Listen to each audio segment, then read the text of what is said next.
Pasensya na guys na kung bakit nakasalamin ako kasi nahihiya lang ako umarap sa camera na nakatutok. Pasensya na, nagtatago lang ako.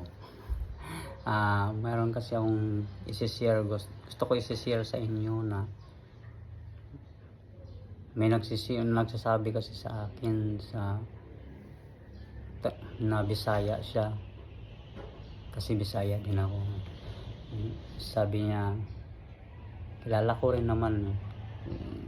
Sabi nila sa akin, samot ko na ko kadato. Dato ba yun? Yung wala nga bahay. Nagkikitira lang ako. Yun nga, sabi niya, dato na daw ako. Ibig sabihin sa Tagalog, dato is mayaman daw ako.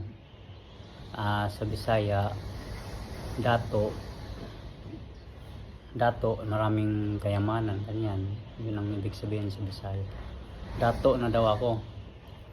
Oo nga, totoo naman yung sinasabi nila guys, na dato ako.